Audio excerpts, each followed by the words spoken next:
Hello, welcome back to my channel and to another reaction video. This time we'll be continuing the Warhammer 40k series. This is the Emperor of Mankind. Lost amidst the endless temples, fortresses, and hive ecologies that have long since covered Holy Terror, there can be found a lone mountain. Upon its harsh granite face have been carved the stern visages of 4 warrior kings, to which countless pilgrims now offer sacrament. Who these men were, that the Imperium of Man should choose to honor them in such a way upon the divine soil of the throne world itself, has long since been lost to the ages. They are venerated simply as nameless heroes, and that is enough for the faithful. The notion that such figures might predate the Imperium itself died upon the lips of historical scholars who perished millennia ago, and if any thought to assert such claims now, they would surely be executed for heresy. Yet this lone mountain is in truth one of the last surviving links between the Imperium and the ages of mankind that came before. A few across the Imperium have unlocked the secrets to an unnaturally long life. Some among their number can remember the fiery nightmare of the Horus Heresy, when the Imperium was nearly split asunder. Fewer still might have even seen the unrivaled glories of the Great Crusade, or the terrible and mysterious Dark Age of technology. Perhaps there may even be a blessed few who have persisted for so long that they might share first-hand accounts of how mankind first spread across the galaxy, how industry was brought to Mars, or give names to those 4 kings carved onto the face of a lone mountain.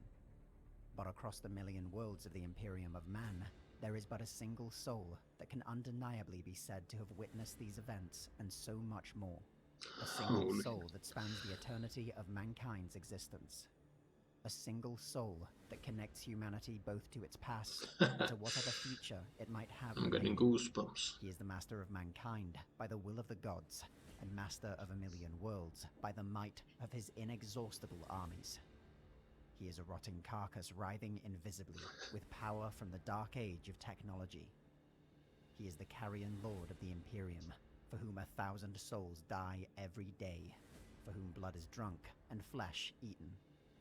Human blood and human flesh, the stuff of which the Imperium is made. He is the God Emperor of mankind. In life, the Emperor was the perfection of mankind, a manifestation of the ultimate potential of his species.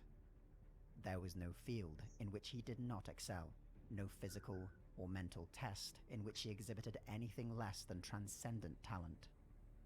He was a peerless statesman, military leader, philosopher, and scientist. Seemingly immortal, he was able to craft his mind and body across countless lifetimes, but his experience accounts for only a fraction of his ability. The Emperor was a psyker, able to draw power from the extra-dimensional realm known as the Immaterium. His capabilities here were likewise unrivaled, and there were few beings to have ever existed across reality that demonstrated his same level of control or raw psychic strength. In death, the Emperor is a shattered wreck, more corpse than man, yet clinging to life through both his own inexorable will and the wondrous forgotten technologies of the Golden Throne. His physical body is a frail, withered husk, a prison of flesh. For 10,000 years, he has sat immobile and silent. Only Holy his hell. mind endures, yet locked in an eternal battle against the ruinous powers within the Immaterium. So long as he remains, there is hope for the galaxy. Yet should he fall, all reality would be lost beneath a tide of demonic madness and despair. How a being such as the Emperor first came to walk among mankind is likely beyond human understanding. There are many within the Imperium who would claim that the Emperor has always existed in some form, and to suggest otherwise is the highest form of heresy. Countless trillions have been put to death for interpreting the Emperor in a fashion outside of the sanctioned imperial cult, and to think a reputable account of his Yeah, origins cult, might be okay. found in such a regime is to invite madness. And yet, records within the Library Sanctus appear to shed light on his beginnings, though none but the Emperor himself can say for sure to what degree such stories reflect reality. According to ancient texts, The being that would become the Emperor was born some 50,000 years ago in a long-forgotten region of Terra. Some accounts claim he was intended to be the first and greatest of a new race of human psykers, a collective reincarnation of extinct shamans, sorcerers, and wise men who had guided humanity during prehistoric times. For thousands of years before becoming the Emperor, he guided and watched humanity develop. He traveled the globe, assuming countless names and identities, sometimes adopting the persona of a great leader or advisor, a crusader, religious leader, or even messiah. More often, however, he remained an unknown contributor to events, influencing their outcomes in a way that did not betray his involvement. Whatever his actions, all were ultimately in the service of humanity, guiding his race along a path of survival that he alone could see. As more and more humans were born with the same ability to shape the powers of the Immaterium, the Emperor realized he would need to take a more direct and open role in mankind's affairs than ever before. The collapse of the Age of Technology brought about a time of ruin, and without the Emperor's guidance, mankind would perish. The Emperor's first appearance in modern Imperial records is as one of the many petty warlords who struggled for control of Terra during the 30th millennium. His brilliant campaigns against the other techno-barbarian warlords of the planet set him apart, however, as did his use of genetically engineered warriors. Through his creations, most notably the superhuman Thunder Warriors, the Emperor reunited the planet, but only at terrible cost. The last casualties of the Unification Wars were the Thunder Warriors themselves, struck down by the Emperor's superior creations, lest their growing corruption tarnish everything they'd fought to achieve. Yet the Emperor's greatest ambition were the Primarchs, 20 superhuman beings whose genomes had been designed using his own genetic code as a foundation. Once matured, they would be his greatest generals, diplomats, and statesmen. The power of the Emperor, however, had been recognized by the malevolent entities of the Immaterium, and seeking to disrupt his plans, they cast out his 20 sons across the galaxy. In the absence of his generals, the Emperor instead worked to craft his armies. Using genetic samples derived from each of the Primarchs, the Emperor raised legions of new superhuman warriors, the Astartes, and began his reconquest of the solar system. Through expert diplomacy, the Emperor forged a crucial I love the military and artwork in political these alliance with Mars, videos. cementing the foundation of the Imperium of Man. With the industry of Mars, alien slavers were cast off the moons of Saturn and Jupiter, and the Emperor turned his eyes towards the greater galaxy. The Great Crusade has achieved a legendary status within the Imperium, surpassed only by the Emperor himself. The reports of great victories and triumphs over Xenos races, heretics, and lost human dominions are so numerous as to be essentially endless. It was an era of rebuilding, reunification, and the rapid redevelopment of technologies long thought lost. The Emperor sought to unite all humanity under his banner and ensure human supremacy across the galaxy. With each new world brought under Imperial compliance, his resources grew, accelerating the process nearly exponentially. But the Great Crusade also brought the Emperor back into contact with his lost sons, and not all had grown to be the men he had intended them to be. The galaxy they were cast into was one of brutal terrors and cruelty. While all among the Primarchs had become expert statesmen, powerful warriors, and wise philosophers, many exhibited very human failings: fear, hate, arrogance, and jealousy. Yet, the Emperor remained confident enough in their abilities to turn the Great Crusade over to their care, and in particular, his favored son, Horus Lupercal.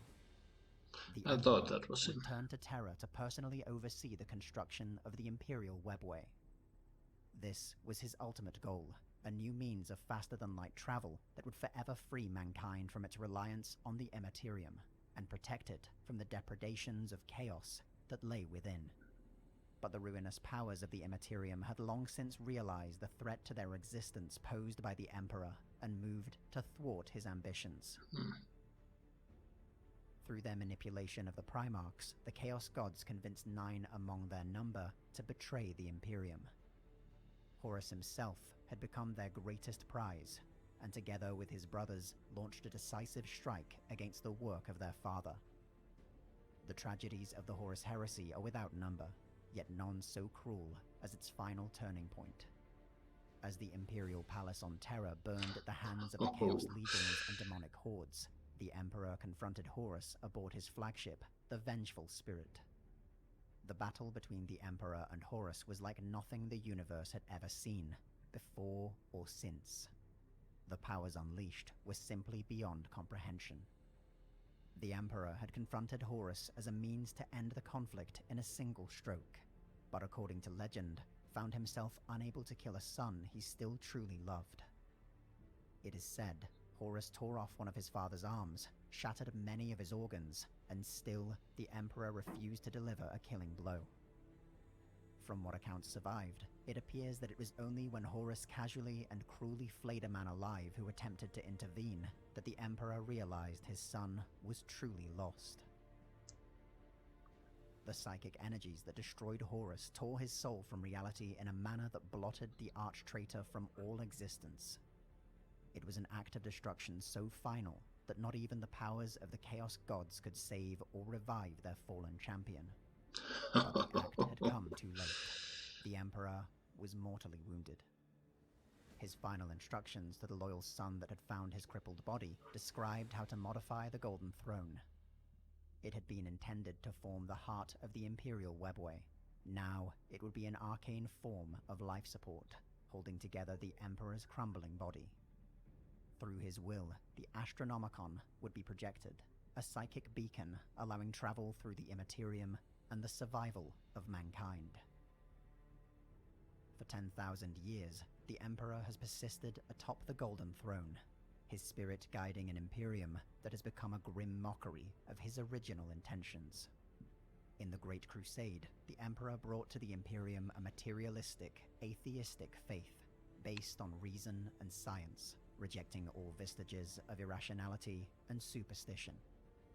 Now, superstition and irrationality rule over all, with the Emperor's true values derided as heresy and witchcraft. The Emperor fought to purge all forms of religious faith and break the power it had always had over humanity. Now, the Emperor himself is venerated as a god, worshipped by countless souls as humanity's divine protector. The Emperor's ultimate goal was to rid humanity of the influence of the ruinous powers. Now the fates of both have intertwined to such an extent that it may be impossible to ever reverse. With his ascension to the status of a deity, the nuances of his personality and character have been lost. Was the Emperor a loving father to his sons and all humanity, or a cold and calculating tyrant whose brutal methods tarnished his eventual triumphs? The truth is likely somewhere in between, but now impossible to know for certain. Regardless, the being who today sits atop the Golden Throne is likely far different than the man who is interned within it. With each passing year, it is said that the power of the Golden Throne grows weaker, and the Astronomicon it projects across the galaxy diminishes with it. Only the greatest tech priests of the Adeptus Mechanicus know the truth. The Golden Throne is failing, and well beyond their ability to repair. The Emperor is dying, and his fate may be inevitable. The emergence of the Great Rift is yet another mortal wound. The Imperium has been severed in two, and tens of thousands of worlds are now caught upon the very gates of hell. Titanic warp storms roar across the galaxy, and everywhere, civilizations are tormented, enslaved, and altogether destroyed by demonic legions. Many have proclaimed this to be the time of ending. In such a dark and terrible era, the followers of the ruinous powers are jubilant. They ridicule the servants of the Imperium, deriding the God Emperor as a corpse lord, carrion god, a false god. But the four ruinous powers of chaos, Khorne, Nurgle, Slaanesh, and Tzeentch, have another name for the Emperor, not one born out of mockery, but one perhaps out of fear. They know him as the Anathema, for there is no greater embodiment of a universal order, and even in his ruined state, no more potent foe of chaos. The Chaos Gods believe themselves to be on the cusp of their ultimate triumph, but even they cannot ignore the unprecedented events taking place across the galaxy. Even as untold worlds are swept beneath a tide of demonic madness, the influence of the Emperor is exerting itself upon the mortal plane in ways never seen before. While the Emperor in life admonished those who named him a god worthy of adoration, in death he has become this and possibly something more. The worship of countless trillions has undoubtedly had an effect on the power of the Emperor, rippling across the Immaterium in ways impossible to truly understand. The few individuals privileged enough to enter the Golden Throne have come back with the unshakable feeling that even as his mortal body fails, his spirit and will have only grown in power.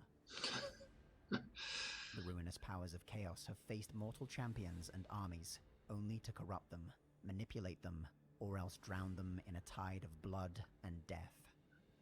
They have faced the progress of technology and the power of science, only to pervert their use into crafting ever more grotesque augmentations for their followers. They have faced rival gods, only to consume, shatter, or imprison every rival pantheon set against them. But in orbit of holy terror, as the galaxy burned, they faced the Emperor, only to witness their greatest champion, one imbued with all their power, struck down so completely as to be beyond even their ability to save. The Chaos Gods fear the Emperor not for his champions or armies, his promises of science or technology, or even his ability to wield the powers of a god. They fear the Golden Throne is no longer keeping his decrepit body intact, but rather constraining his ever-growing abilities. They fear that one way or another, should the Emperor ever rise from his internment, he will do so not as a man, not as a god, but as a kind of power that reality has never seen. Okay. Well, there you have it, folks, the Emperor of Mankind, and yeah, a bit too biblical for my taste, but still pretty darn epic. So yeah, it's interesting that the emperor has always been there, working behind the scenes. It wasn't until the age when other humans would develop his power similar to his, he would then take a more, he